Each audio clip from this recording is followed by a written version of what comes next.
not many occasions when children will actually stop breathing. However, if it does happen, then we've got to be quick with our actions. How do we recognise it? Well, similar to as before, we're going to be checking for those conditions as we did earlier on. We'll look to see, has the colour changed? This time the colour is likely to change because there's no oxygen going into the infant. The chest is not rising and falling. We can't get any response from the infant. We're trying to tickle them. We can blow across the face, a hard puff across the face. We can create a little bit of noise to try and startle the infant. But there's no response. It is totally lifeless. And so we've got to be doing our responses really quickly. Because this is quite likely to be a respiratory problem, in other words, their breathing has stopped, we need to put some air into this infant as soon as possible. We're going to put the air into the mouth and nose of the baby. My mouth is far too big to put it over just the mouth or nose of this baby, and so I'm going to completely encircle the mouth and nose in one complete seal. I then blow out from my cheeks. We've only got a small quantity of air within our cheeks, and that would be sufficient to inflate the lungs of the baby. If we blow out from our lungs, there's every chance the pressure that we put into the baby will be too much for the lungs, and we could cause some additional issues of the baby, which we don't want to do. So we're going to blow out from our cheeks, and I'm going to blow out 5 times, allowing a little gap in between our breaths so that any air that comes up from the baby's lungs can actually disperse without us taking it in. So we're putting 5 gentle breaths in, and the good news is there's a very good chance that alone will start the baby breathing by itself, but there is never a guarantee.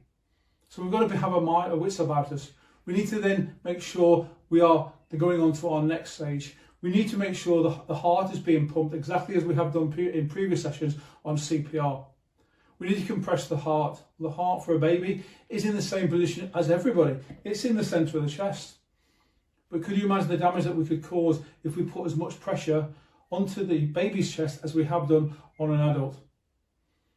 So to compress a baby's chest, I'm only going to use 2 fingers in the centre of the chest, and I'm going to push it down quite hard. And this is where a lot of people find a little bit alien.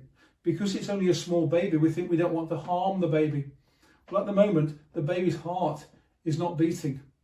We need to press that heart so that it starts circulating the blood around the body. And we can only do that by pressing hard. So it's what we call hard and fast. Pressing the heart down nice and hard, and I want to do it about 30 times. It wants to be quite quick. I'm doing that 30 times. So I'm putting a lot of pressure onto the heart at a good regular pace. Having done 30 compressions, I now come back up to the head, and I'm going to blow twice. 2 breaths into the mouth and nose, back onto the chest for 30.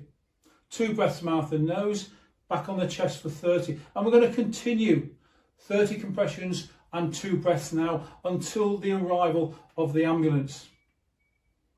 It's also important, in order to do CPR, we should be on a hard surface.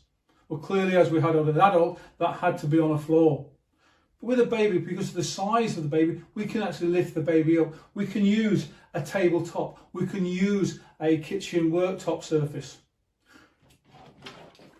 We can even put the baby in our arms. We can still do CPR with the baby in our arms. We can still do the compressions, and we can still do the breath. So whatever you feel you can do is okay, as long as you are supporting the back if you do hold the baby up. So just to finish off, just show you very quickly in real time the sequence of doing this.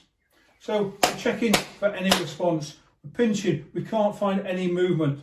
We're going to put 5 breaths into the baby. We're going to leave the head in this neutral position.